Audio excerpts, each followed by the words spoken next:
السلام علیکم ورحمۃ اللہ وبرکاتہ۔ الحمد للہ رب العالمین والصلاة والسلام علی رسول الامین وعلی آلہ واصحابہ اجمعین، اما بعد فاعوذ باللہ من الشیطان الرجیم، بسم اللہ الرحمن الرحیم۔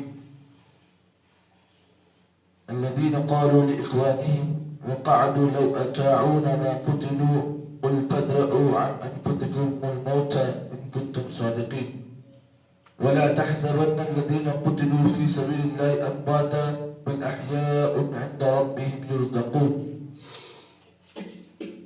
محترم بھائیوں اور بزرگوں، آج کے درس میں آپ حضرات کے سامنے سورہ آل عمران کی جو مشہور آیتیں تلاوت کی گئی ہیں، پہلی آیت 168 اور دوسری آیت 159، یہ دونوں آیتیں آپ کے سامنے پیش کی گئی۔ اللہ رب العالمین نے ان دونوں آیتوں کے اندر پہلی آیت میں اللہ رب العالمین نے منافقوں کا تذکرہ کرتے ہوئے فرمایا الذین قالوا لإخوانهم وقعدوا لو أطاعونا ما قتلوا، جو لوگ جنہوں نے اپنے بھائیوں کے بارے میں یہ بات کہی لو أطاعونا ما قتلوا، اگر یہ مومن ہماری بات کو مان لیتے، ہماری بات کو سن لیتے، ما قتلوا تو ان کا قتل نہیں ہوتا، ان کی شہادت پیش نہیں آتی۔ قل فادرءوا عن انفسکم الموت، اللہ نے کہا اے نبی آپ کہہ دو کہ اگر تم میں طاقت ہو، فادرءوا عن انفسکم الموت، اپنے آپ سے تم موت کو دور کرو، ان کنتم صادقین، اگر تم سچے ہو۔ اس آیت کے اندر اللہ رب العالمین نے یہ بات بیان کی کہ کسی بھی انسان کے پاس جب موت کا پروانہ آ جائے، موت کا پیغام آ جائے، تو کوئی انسان کے اندر اتنی طاقت نہیں کہ وہ موت کے پروانے کو، موت کے پیغام کو اپنے سے دور کر دے، کیونکہ اللہ رب العالمین نے یہ بات لکھ دی ہے کہ تم جہاں کہیں بھی رہو گے موت تمہیں آ کر رہے گی۔ اگر تم اس موت سے بچنے کے لیے کوششیں کرنا چاہو، قل فادرءوا عن انفسکم الموت، اگر تم اس موت سے بچنے کی کوشش کرنا چاہتے ہو تو اللہ نے کہا بچو، دیکھو ان کو تم اگر تم سچے ہو تو دیکھا جائے گا کہ تم اس موت سے کتنے بچو گے۔ پتہ یہ چلا کہ انسان اس موت سے جتنا بھی پیچھا کرنا چاہے، اس موت سے کتنا بھی انسان دور بھاگنا چاہے، لیکن موت انسان سے دور نہیں بھاگتی ہے بلکہ انسان کے پیچھے پیچھے لگے رہتی ہے۔ اللہ رب العالمین نے قرآن مجید کی ایک اور آیت میں اس بات کی وضاحت کرتے فرمایا اینما تکونوا، اینما تکونوا یدرککم الموت ولو کنتم فی بروج مشیدہ، اگر تم جہاں کہیں بھی رہو موت تمہارے پیچھے آئے گی۔ اگرچہ تم اس موت سے بچنے کے لیے اگر کسی مضبوط قلعے میں بند ہو جاؤ، کسی مضبوط عمارت میں بند ہو جاؤ اس موت سے بچنے کے لیے، لیکن موت وہاں بھی تمہارا پیچھا نہیں چھوڑے گی۔ اسی طریقے سے اللہ رب العالمین نے منافقوں کے بارے میں یہ بات سورہ جمعہ کی آیت میں اللہ نے فرمائی قُلْ يَا أَيُّهَا الَّذِينَ هَادُوا إِن زَعَمْتُمْ أَنَّكُمْ أَوْلِيَاءُ لِلَّهِ مِن دُونِ النَّاسِ فَتَمَنَّوُا الْمَوْتَ إِن كُنتُمْ صَادِقِينَ وَلَا يَتَمَنَّوْنَهُ أَبَدًا بِمَا قَدَّمَتْ أَيْدِيهِمْ اللَّهُ عَلِيمٌ بِالظَّالِمِينَ قل إن الموت الذي تفرون منه فإنه ملاقيكم ثم تردون إلى عالم الغيب والشهادة فينبئكم بما كنتم تعملون۔ اللہ نے فرمایا اے نبی آپ کہہ دو قل یا ایھا الذین ہادوا، اے لوگو جو یہودی ہو، ان زعمتم انکم اولیاء للہ، اگر تم یہ گمان کرتے ہو کہ تم اللہ کے سچے ولی ہو، اللہ کے سچے دوست ہو، ان زعمتم انکم اولیاء اللہ من دون الناس فتمنوا الموت، تو تم موت کی تمنا کرو اگر تم سچے ہو۔ پتہ یہ چلا کہ اللہ تعالیٰ کا ولی بننے کے لیے ایک چیز یہ بھی ہونی چاہیے کہ انسان کے اندر موت کی تمنا ہونی چاہیے۔ آگے اللہ نے فرمایا قل ان الموت الذی تفرون منہ، اے نبی آپ ان لوگوں سے یہ بھی کہو کہ بے شک جس موت سے تم پیچھے بھاگتے ہو، جس موت سے تم چھوڑ کر اس موت کو تم بھاگنا چاہتے ہو، یاد رکھو ان الموت الذي تفرون منه فانه ملاقيكم. ایک دن ایسا آئے گا کہ موت سے تم کتنا بھی بھاگنا چاہو یہ موت تم سے ملاقات کر دے گی, تم سے ملاقات کر لے گی. ثم تردون الى عالم الغیب والشہادہ, پھر یہ موت تمہیں اس اللہ کے پاس لے جائے گی جو حاضر اور غائب کو جاننے والا ہے.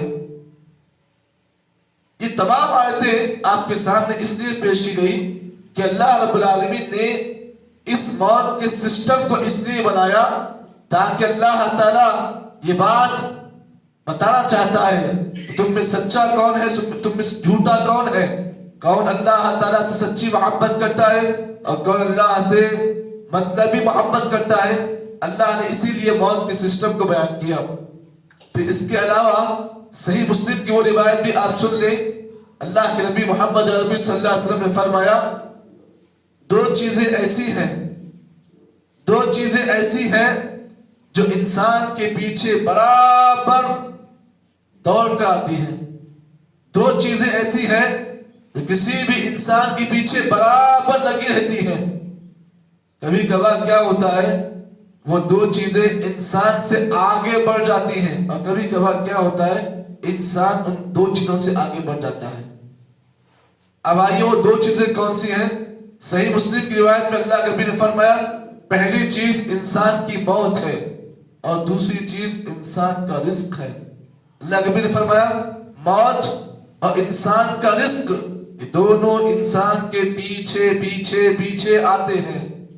کبھی کبھار کیا ہوتا ہے موت اور رزق کبھی کبھار انسان سے آگے بڑھ جاتے ہیں. کبھی کبھار کیا ہوتا ہے آپ دیکھتے ہیں کہ انسان کو اللہ تعالیٰ امید سے بڑھ کر رزق اس کو دیتا ہے اور کبھی کبھار کیا ہوتا ہے انسان زندگی کی اس دوڑ میں موت سے آگے بڑھ جاتا ہے. ایسا آگے بڑھ جاتا ہے کہ آگے بڑھتے اتنا آگے بڑھ جاتا ہے کہ موت اس انسان کو پیچھے کر دیتی ہے, پھر موت سامنے آ جاتی ہے, پھر اس انسان کا خاتمہ وہیں پر ہو جاتا ہے. پتہ چلا زندگی کی اس دوڑ میں, زندگی کی اس رفتار میں رزق اور یہ موت دونوں آپ کے پیچھے آ رہے ہیں.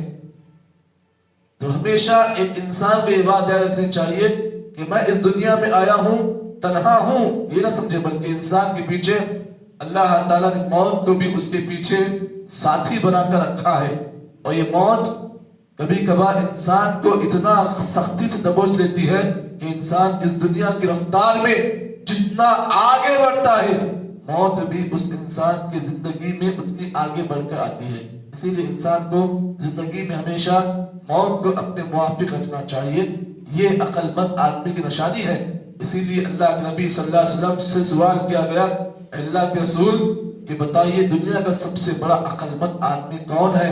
اللہ کے نبی نے فرمایا الکیس من دان نفسه وعمل لما بعد الموت.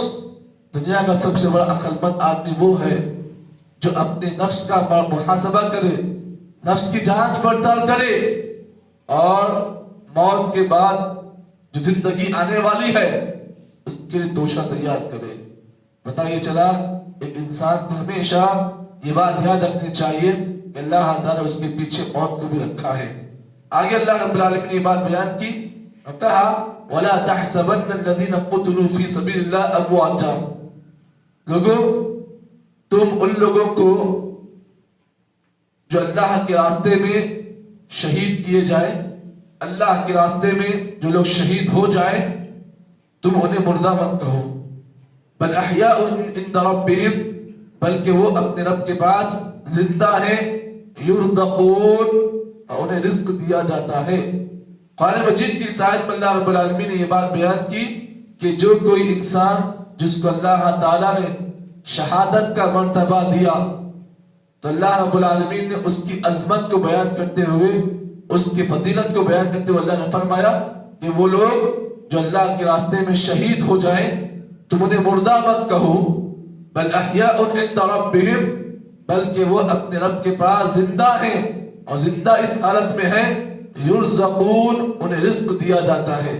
سورہ بقرہ کی آپ اس آیت کو اٹھائیں جس میں اللہ رب العالمین نے ارشاد فرمایا یا ایھا الذین آمنوا استعینوا بالصبر والصلاۃ ان اللہ مع الصابرین ولا تقولوا لمن يقتل في سبيل الله اموات بل احیاء ولكن لا تشعرون. سورہ بقرہ کی آیت میں اللہ نے فرمایا کہ جو لوگ اللہ کے راستے میں قتل کیے جائیں، اللہ کے راستے میں جو لوگ شہید ہو جائیں، تم انہیں مردہ مت کہو، بل احیاء عند ربہم، بلکہ وہ اپنے رب کے پاس زندہ ہیں، ولکن لا تشعرون، لیکن وہ کیسے زندہ ہیں اس کا علم تمہیں نہیں دیا گیا ہے۔ اللہ تعالیٰ اس کا بہتر علم جانتا ہے کہ شہید والا آدمی، شہادت والا آدمی جسے شہید کہتے ہیں، اللہ تعالیٰ کے پاس وہ کس حالت میں زندہ ہوگا، یہ اللہ تعالیٰ کو اس کا بہتر علم ہے۔ تو قرآن مجید کی یہ آیت کریمہ اور سورہ بقرہ کی یہ آیت کریمہ اس بات کا پیغام دیتی ہے کہ جو کوئی بھی انسان اللہ کے راستے میں شہید ہو جائے، اللہ نے اس کی تقریب کے لیے، اس کی تعظیم کے لیے بات بیان کی کہ ایسے انسان کو مردہ نہیں بولنا چاہیے۔ کیوں؟ اس لیے کہ مردہ بولنے سے اس آدمی کے مقام میں کمی آ سکتی ہے۔ تو اللہ تعالیٰ نے شہادت حاصل کرنے والے آدمی کے مقام کو اللہ نے بیان کیا، کہا کہ جو لوگ اللہ کے راستے میں شہید ہو جائیں تو انہیں مردہ مت کہو، بل احیاء عند ربہم یرزقون، بلکہ انہیں اللہ تعالیٰ صبح و شام رزق دیتا ہے۔ اب یہاں پر جو آدمی شہید ہو جائے اللہ کے راستے میں، اسے کیسے رزق ملتا ہے، اس کی زندگی کیسے ہوگی، اس کی صبح و شام کیسے ہوگی، انشاءاللہ کل کے درس میں آپ کے سامنے اس کی وضاحت کی جائے گی۔